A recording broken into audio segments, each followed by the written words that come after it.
Sa ngalan ng Ama, ng Anak at ng Espiritu Santo. Amen. Ang pagpapala ng ating Panginoong Kristo, ang pag-ibig ng Diyos Ama, at ang pakikipagkaisa ng Espiritu Santo naway sa inyong lahat. At sumaiyo rin. Mga kapatid, aminin natin ang ating mga kasalanan upang tayo ay maging marapat gumanap sa banal na pagdiriwang. Inaamin ko sa makapangyarihang Diyos at sa inyo mga kapatid na lubha ako nagkasala sa isip, sa salita, sa gawa at sa aking pagkukulang. Kaya isinasamo ko sa Mahal na Birheng Maria, sa lahat ng mga anghel at mga banal, at sa inyo mga kapatid na ako'y panalangin sa Panginoong ating Diyos. Kawaan tayo ng makapangyarihang Diyos, patawarin tayo sa ating mga kasalanan, at patnubayan tayo sa buhay na walang hanggan. Amen.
Manalangin tayo.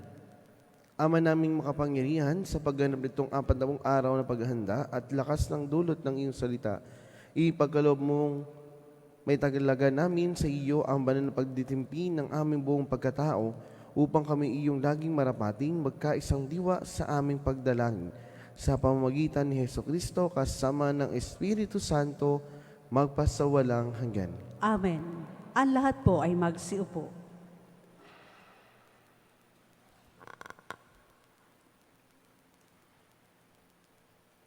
Pagbasa mula sa aklat ng Deuteronomio. Nagsalita si Moises sa mga tao, "Ngayon, mga Israelita, upang mabuhay kayo ng matagal at makarating sa lupaing ibinigay sa inyo ng Panginoon, unawain ninyong mabuti at sundin ang tuntuning itinuturo ko sa inyo. Ngayon nga'y itinuturo ko sa inyo ang mga tuntuning ito upang sunding mabuti. Unawain ninyo ito at sunding mabuti. Sa gayon, makikita ng ibang bansa ang inyong karunungan at lawak ng pangunawa. Sa gayon, hindi nila mapipigilang sabihin ang ganito, ang bansang ito'y matalino at may malawak na pagkaunawa. Sinong Diyos ng ibang bansa ang handang tumulong anumang oras liban sa Panginoon? Aling bansa ang may tuntuning kasing inam na mga tuntuning ibinigay ko sa inyo ngayon? Ngunit kaiingat kayo. Ang mga bagay na inyong nasaksihan ay huwag ninyong kalilimutan o ipagwawalang bahala habang kayo'y nabubuhay. Ituro ito sa inyong mga anak at mga apo." Ang salita ng Diyos. Salamat sa Diyos. Purihin mo, Jerusalem, ang Panginoong butihin. Purihin mo, Jerusalem, ang Panginoong butihin. Purihin mo, Jerusalem, purihin ang Panginoon. Purihin mo ang iyong Diyos, kayong mga taga-Syon. Yaong mga pintuan mo ay siya nag-iingat. Ang lahat ng iyong lingkod ay siya ang nagbabasbas. Purihin mo, Jerusalem, ang Panginoong butihin. Ginagawang matahimik yaong mga hangganan mo. Bibigyan kang kasiyahan sa kaloob niyang trigo. Kung siya ay nag-uutos, agad itong natutupad, dumarating sa daigdig na hindi na nagluluwat. Purihin mo, Jerusalem, ang Panginoong butihin. Kay Jacob niya ibinigay ang balita at pabilin. Ang tuntunit mga aral ibigay sa Israel. Ang ganitong karapatan ay walang ibang bansa, pagkat hindi nila batid ang utos na itinakda. Purihin ang Panginoon. Purihin mo, Jerusalem, ang Panginoong butihin.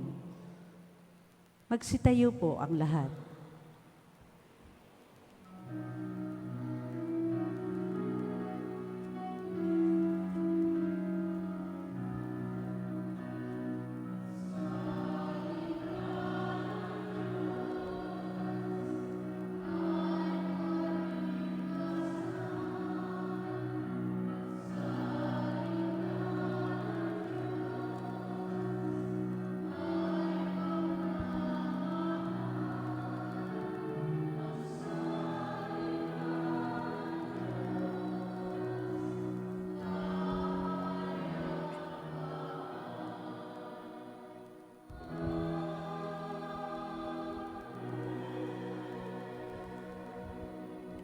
Sumainyo ang Panginoon, At sumaiyo rin. ang mabuting balita ng Panginoon ayon kay San Mateo. Papuri sa iyo, Panginoon. Noong panahong iyon, sinabi ni Jesus sa kanyang mga alagad, "Huwag ninyong akalaing naparito ko upang pawalang bisa ang kautusan at ang aral ng mga propeta. Naparito ako hindi upang pawalang bisa, kundi para ipaliwanag at ganapin ang mga iyon. Tandaan nyo ito, magwawakas ang langit at ang lupa, ngunit ang kalit-litang bahagi ng kautusan ay hindi mawawalan ng bisa hanggang hindi nagaganap ang lahat. Kaya't sino mang magpawalang halaga kahit sa kalit-litang bahagi nito at magturo ng gayon sa mga tao ay ibibilang na pinakamababa sa kaharian ng Diyos. Ngunit ang gumaganap ng kautusan at nagtuturo na tuparin iyon ay ibibilang na dakila sa kaharian ng Diyos." Ang mabuting balita ng Panginoon.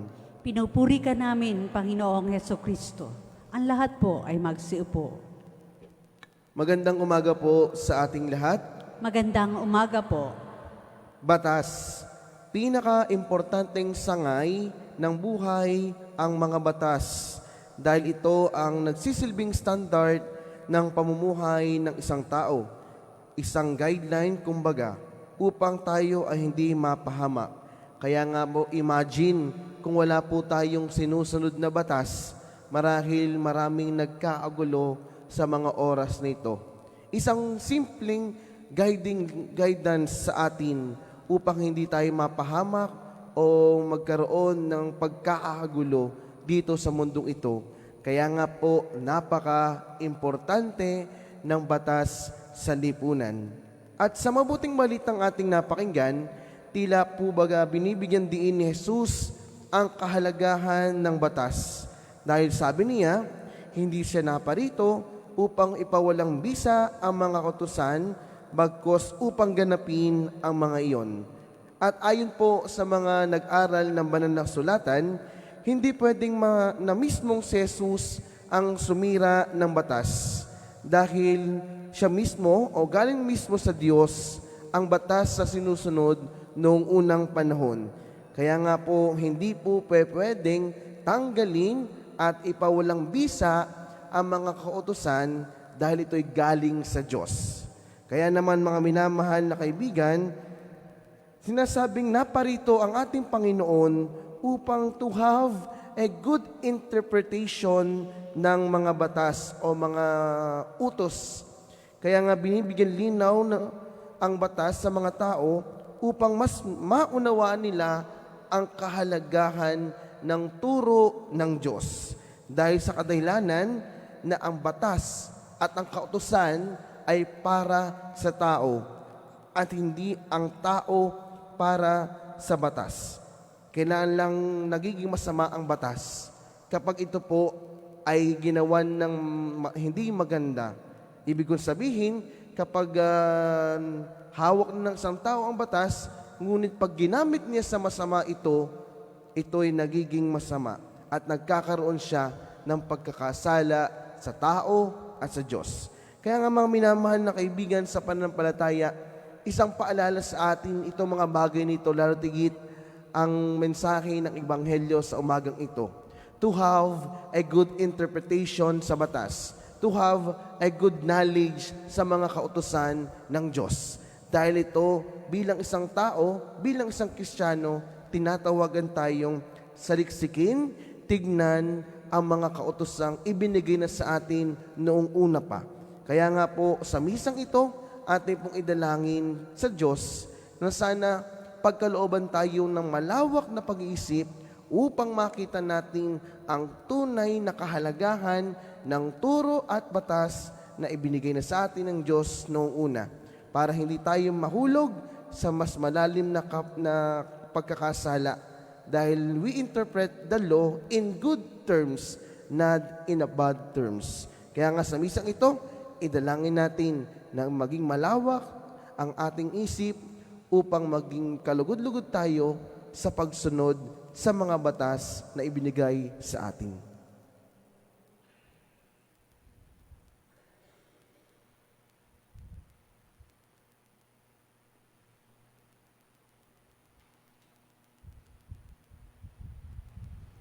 Magsitayo po ang lahat.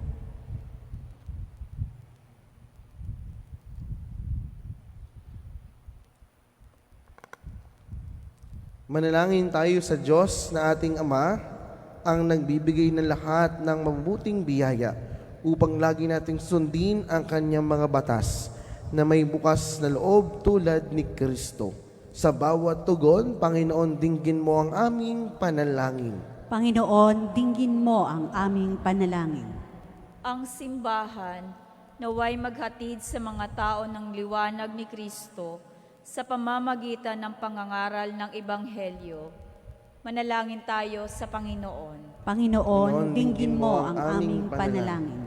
Ang mga mambabatas naway magsagawa ng mabubuting batas para sa kapakanan ng mga tao. Manalangin tayo sa Panginoon. Panginoon, dinggin mo ang aming panalangin. Ang mga pinuno ng pamahalaan naway magpatupad ng mga batas at maghatid ng kalayaan at katarungan sa kanilang mga nasasakupan. Manalangin tayo sa Panginoon. Panginoon, dinggin mo ang aming panalangin. Ang lahat ng tao naway makilala ang Diyos at sundin ang kanyang mga batas na nakasulat sa kanilang mga puso. Manalangin tayo sa Panginoon. Panginoon, dinggin mo ang aming panalangin. Ang mga may sakit, mga kapuspalad at mga nangungulila, naway mabigyan ng nararapat na pangangalaga, atensyon at paggalang. Manalangin tayo sa Panginoon. Panginoon, dinggin mo ang aming panalangin.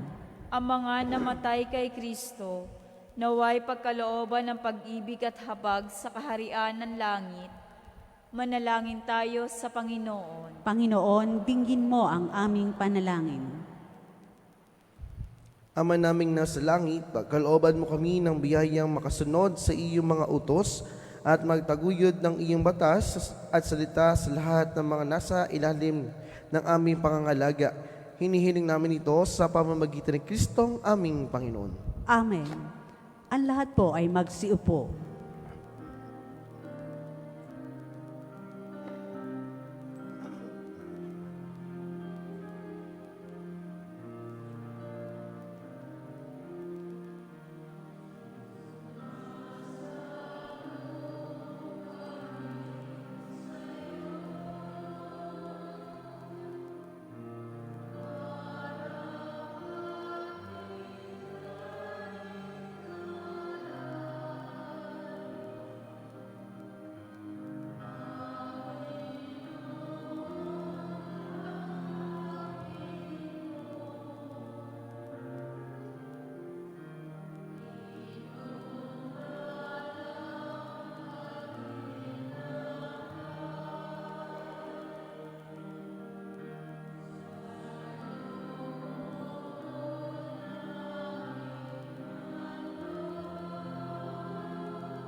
Magsitayo po.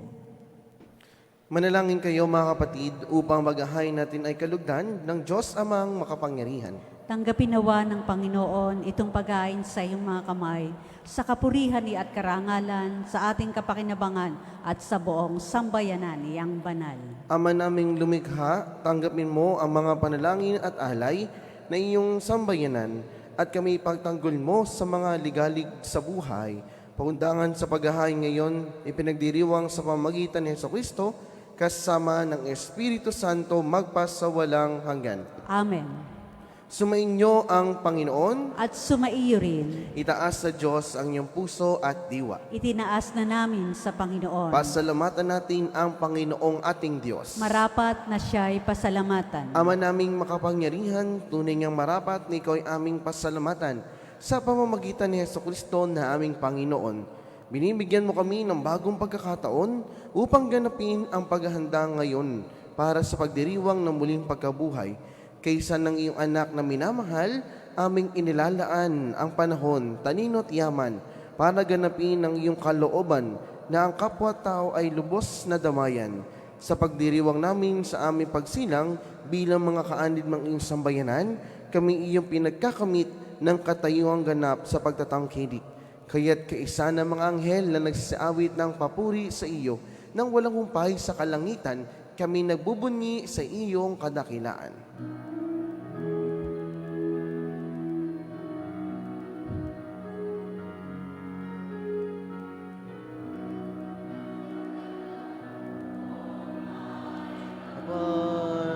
Bandalang iyong pangalan.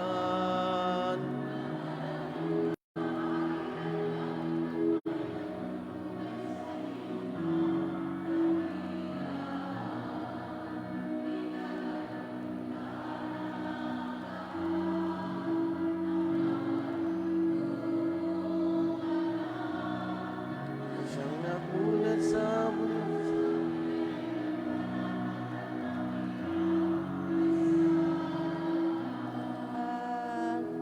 Magsiluhod po. Ama naming banal, ikaw ang bukal ng tanang kabanalan. Kaya't sa pamamagitan ng iyong Espiritu, gawin mong banal ang mga kaloob na ito upang para sa amin maging katawan at dugo ng aming Panginoong Hesukristo. Bago niya pinagtisang kusang loob na maging handog, hinawakan niya ang tinapay, pinasalamatan kaniya, pinaghati-hati niya iyon, inabot sa kanyang mga lagad at sinabi, "Tanggapin lahat ito at kanin. Ito ang aking katawan na ihandog para sa inyo."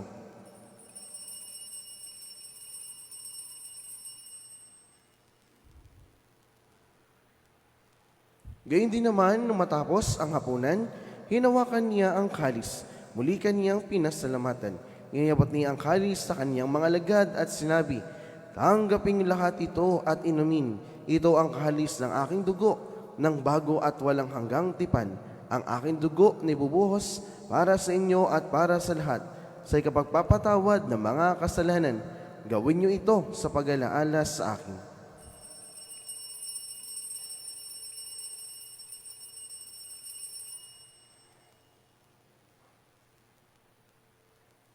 Ipagbunyi natin ang misteryo ng pananampalataya.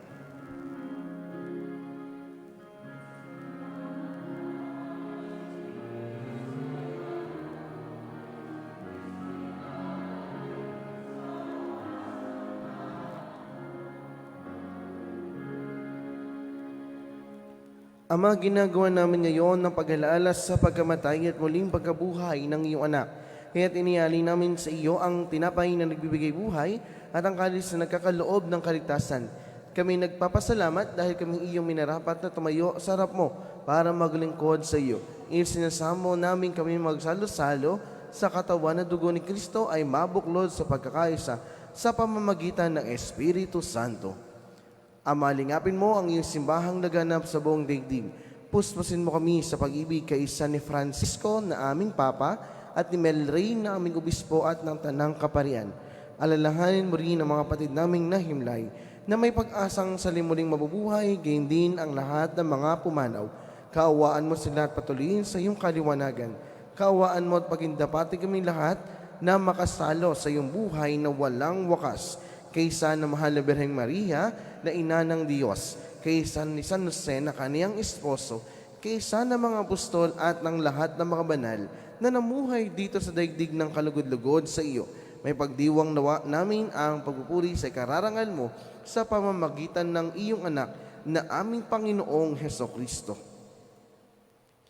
Sa pamamagitan ni Kristo kasama niya at sa Kaniya, ang lahat ng parangal at papuri ay sa iyo, Diyos amang makapangyarihan kasama ng Espiritu Santo, magpasawalang hanggan.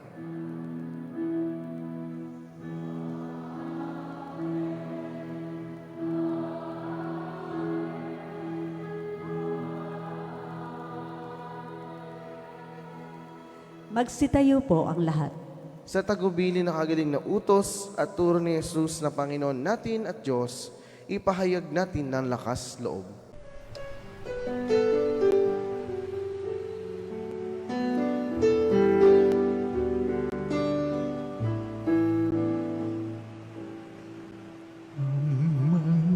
Namin sumasalang ka, sambahin ang ngalan mo,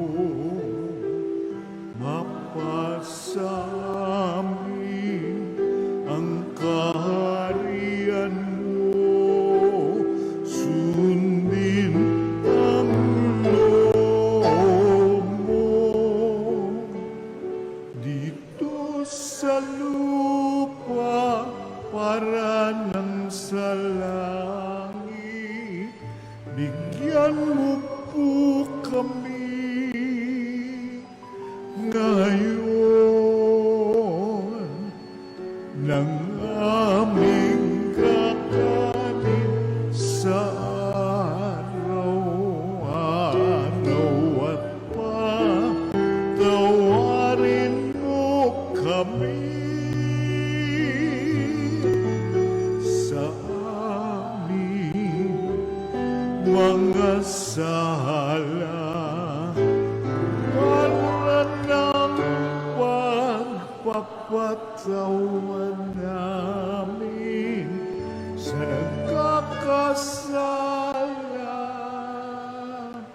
sa amin, at huwag mo kaming ibang dulot sa tukso, at yadya mo kami sa lahat ng masama. Hinihiling namin kami, Diyos, sa lahat ng masama, pagkalooban ng kapayapaan araw-araw. Iligtas sa kasalanan at ilayo sa lahat ng kapahamakan. Samantalang aming pinananabikan ang dakilang araw ng pagpapahayag ng tagapagligtas naming si Hesukristo.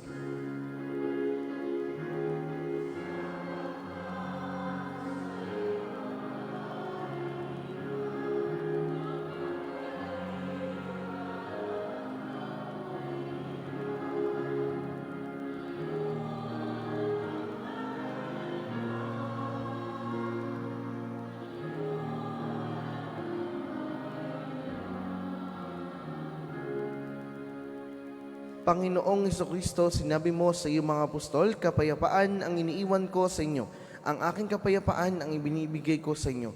Tunghayan mo ang aming pananampalataya at huwag ang aming pagkakasala.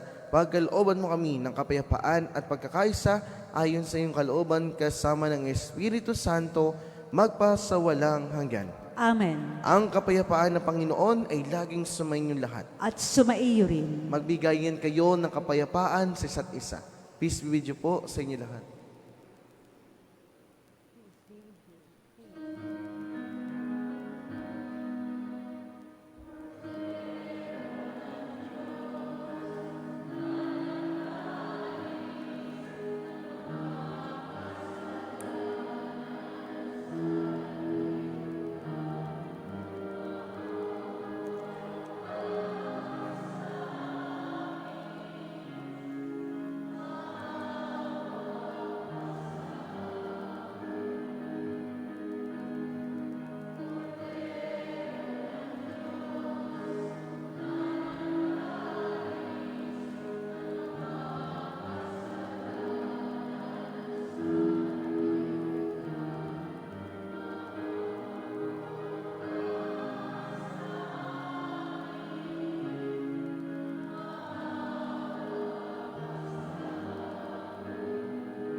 Magsiluhod po ang lahat. Ito ang kordero ng Diyos, ito ang nag-aalis ng kasalanan ng sanlibutan. Mapalad ang mga inaaniyahan sa kaniyang piging. Panginoon, hindi ako karapat-dapat na magpatuloy sa iyo, ngunit sa isang salita mo lamang ay gagaling na ako.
Magsitayo po ang lahat.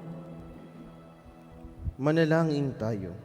Ama naming mapagmahal, kami naway pabanalin ng aming pinagsaluhan sa hapag ng banal na pakikinabang sa ipagkikindapat namin sa mga pangakong ibibigay sa pamamagitan ni Jesucristo kasama ng Espiritu Santo magpasawalang hanggan. Amen. Panalangin para sa pagtitipong sinodal ng kontinenteng Asya.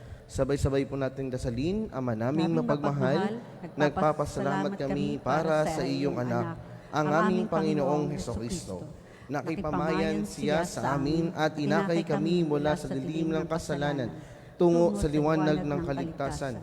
Iginupo niya ang naglalayo sa amin sa isa't isa. Pinagkaisa niya kami sa kanyang pagiging masunurin sa iyo, nang kanyang ialay sa krus ang kanyang buhay para sa amin.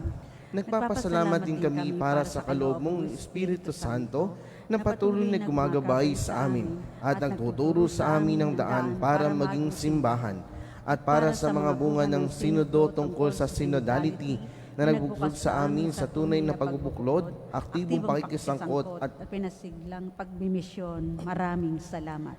idinadalangin namin gawin mong pagtagumpay ang pagtipong sinodal ng kontinenteng Asya. Patuloy nawang mapag-alab sa amin ng iyong Espiritu, ang iyong pagmamahal para sa lahat ng tao at tipi. Manatili nawang bukas ang aming mga puso at mga mata upang sundan ang daan ng iyong anak na si Jesus na nagturo sa aming maglakbay na magkakakbay bilang magkakapatid, maging kanyang katawan, kanyang simbahan sa pamamagitan din niyang aming Panginoon, magpa sa walang hanggan. Amen. Ang lahat po ay magsiupo para sa mga pabatid at paanyaya.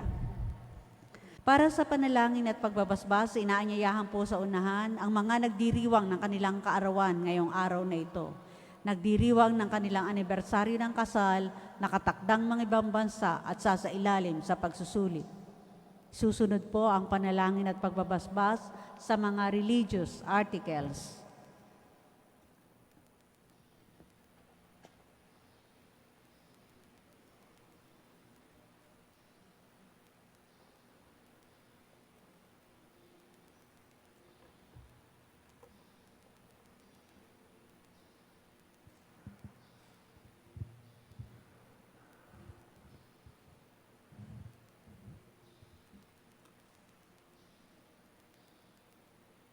Manalangin tayo. Ama naming mapagmahal, sa iyo nagmumula ang lahat ng mabubuting bagay.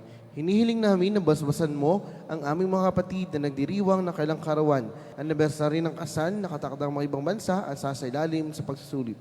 Pagkalooban mo sila na mas mahaba at makahulugang buhay, mabuting kalusugan, mapayapang kalooban, maliwanag na kaisipan, mga tapat na kaibigan, maayos na hanap buhay at kaligtasan sa anumang kapahamakan.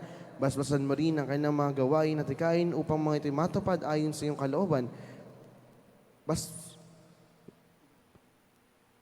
Pagpalain mo rin ang kanyang angkan at mahal sa buhay, higit sa lahat, patatagin mo sila sa panampalataya, patibayin sa pag-alab at pag-alabin sa pag-ibig. Hinihiling namin ito sa pamamagitan ni Kristong aming Panginoon. Amen. Naway gawaran ng Diyos ng pagpapala ang mga kasangkapan sa panangin, upang mga ito'y maging gabay sa pagtahak sa kabanalan at paghahangad ng buhay sa kalangitan. Sa pamamagitan ni Kristo, kasama ng Espiritu Santo, magpa sa walang hanggan. Amen.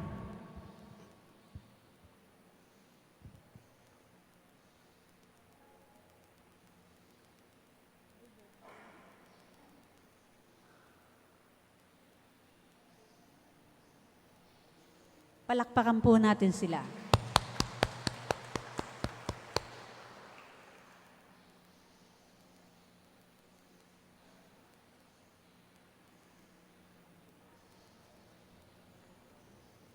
Magsitayo po ang lahat.